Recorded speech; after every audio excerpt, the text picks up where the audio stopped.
Okay, yan ang Metro Mall. Dito kami binaba ng Didi. At nasa Beijing Road kami. Ganda. Yan, oh, ang gaganda ng mga buildings. Oh. Siguro sa gabi, ang ganda rito. Oh. Parang pedestrian street na rin. Sa gabi, maganda rito. Maraming ilaw. Yung mga sasakyan hanggang dito lang. Oh. Hindi na sila makapasok. Kaya talagang naging pedestrian street na siya. Oh, mga taxi umiikot na. Maganda rito mamasyal sa gabi. Ayan, oh, yan ang umpisa ng pedestrian road niya. Oh. Sigurado sa gabi maraming ilaw dito. Kasi pag namamasyal ka ng China, yung gabi ang always the best. Oh, ayan yung mga sasakyan. Oh. Maganda nga rito sa gabi, Berna. Problema, hindi mo alam pangalan ng mga building, no? Dito yung sikat na isang building, yung T-Mall, no? Yan siguro ang pangalan ng magandang building na yan. Ayan, no? Ano kaya pangalan yan? Oh. At least walang kotse pag naglakad ka rito, oh. Kabilaan na yung mga malls, oh. Dito sa Beijing Road. Ganda ng design niya. Tapat nga si Grand Bai Mall. Ayan, si Grand Bai Mall. Pedestrian street of Beijing Road.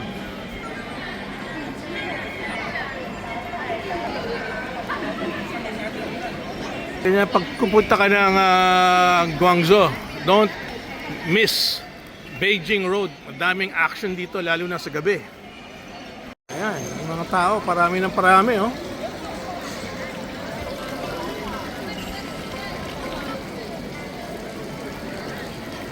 Basta sa pasyalan, pedestrian street, tsaka night market, panalo ang China. So, konti pa lang yung shoppers na yan, ha?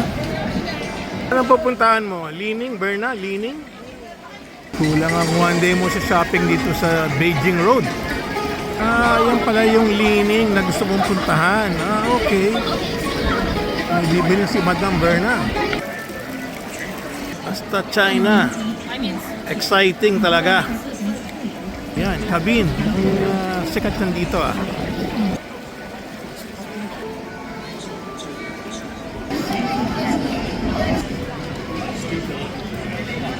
Yes, naalala ko na itong dinaanan namin na to sa dulo. Doon sa dulong yon, doon ang T-Mall. Itong mga bato-bato na to, famous to rito sa Beijing Road. Lagay ko, history itong mga bato na to. Part of their history. Wow. Sobrang tagal na pala itong mga bato-bato na to. Ito pala, gusto mo magpama-massage, foot spa, pasok ka sa loob dyan. Ganda nga mag-shopping dito, no? Covered siya ng mga trees, Berna, oh. Flower moment. Bilis, oh. Kumakapal na agad yung mga tao. Oh, ganda sa gabi rito. Yan, oh. Ang ganda ng paupo-upo lang, oh. Oh. Kasi sa ilalim ng mga trees, oh. Enjoy ka na. Ano yung mga shops, oh. Kaliwat kanan. Oh, okay na yung paupo-upo dito. Finally, nakita ni Berna ang Lining Store. Sikat pala yung store na to. Okay, hindi naman siguro bawal mag-video rito sa Lining Store. Dito ako bumili ng pantalon, eh. May coffee shop pala tong Lining, ha? Big time. No? Pwede ka umorder ng coffee habang bumili ng rubber shoes. Yun, si Berna order sa akin ng coffee. Pero masarap dito yung Luckin Coffee. Yan, Lining, anything is possible, including drinking coffee.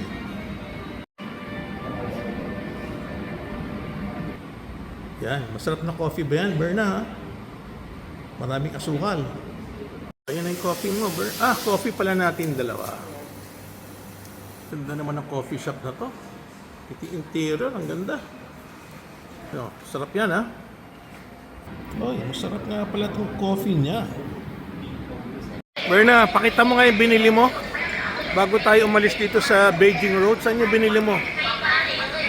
Pickleball. Ah, yan, pang pickleball. Magkano yan? 2,500 pesos. Mura. Pwede ka na maging distributor niya sa Pilipinas. Okay. Ganda ng Beijing Road. Sobrang laki. Wow, daming tindahan dito.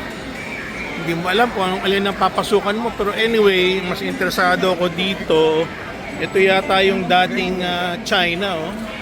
Mga tao nakatingin. Oh. Yung mga building oh, made of brass. Problema, panay Chinese. Hindi natin maintindihan. Pero di bale. At mga bato-bato ulit oh. Ayan oh, sa baba mga bato-bato ulit. Siguro nga yun dating China. Si Berna pumasok dito sa Adidas.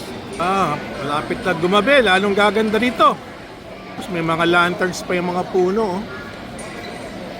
Nag-ahabol si Berna kasi wala yung size na gusto niya oh. Tumatakbo sa kabilang Adidas. Ibang klase talaga si Berna Baron para lang makabili ng Adidas. Paganda na paganda sa gabi rito oh. Paganda ng paganda oh. Kaya si Lolo pagod na kaka-shopping si Lolo. Okay, the famous Beijing Road Central here in Guangzhou. So after shopping, we now wait for the DD car, and that's Berna already waiting. Lalaki na mga signboards dito. Oh. Berna, ilang minutes pa yung DD? How many minutes pa? 2 minutes? Ayan, marami rin mga pulis oh, para for safety lang. Oh. Pero hindi pa lang Kentucky Fried Chicken dito sa harapan natin. Oh. Kinukunan ng picture yung location namin ni Berna para sigurado alam ng DD driver. Nandito pala siya sa kabilang kalye, kaya hindi natin siya makita. Okay, goodbye for now. Dito sa Beijing Road, Guangzhou.